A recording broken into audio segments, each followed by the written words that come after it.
even when policy appears gender aware, we know that the predominant norms in society are more often than not reproduced by organisations, institutions like emergency services. They're more often reproduced than they're challenged, and that means that the very embedded prejudices and inequalities that we have in society that are gendered are reproduced within organisations, even though it might be unconscious on behalf of the people who are creating these scenarios where inequalities are part and parcel of everyday policy and procedure.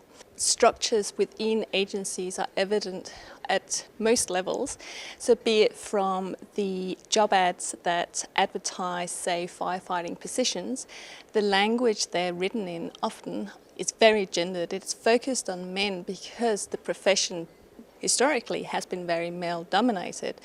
It's also got a lot to do with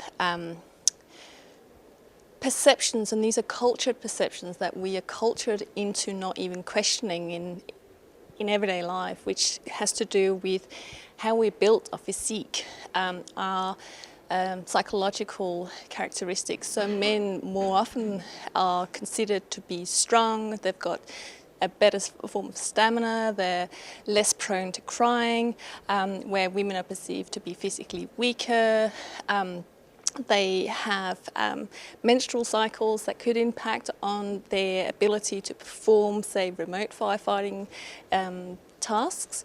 But what we then also see there is how that can impact on the resilience of, say, firefighters. So where male firefighters will suppress the emotional distress that can be part and parcel of the job, and therefore not seek help. And we've seen that both in the form of isolated behaviour, we've seen it in form of excessive alcohol intake, we've seen it in the form of just aggressive behaviour, we see it with drugs. It comes across in various disguises, where women, on the other hand, often have to fight very strongly to prove their competencies as firefighters. Women told us that they felt uncomfortable about phoning the government lines that had been set up. They at times felt like they were speaking to experts, engineers, and they felt at times that they couldn't make themselves understood, and sometimes the answers to the questions they felt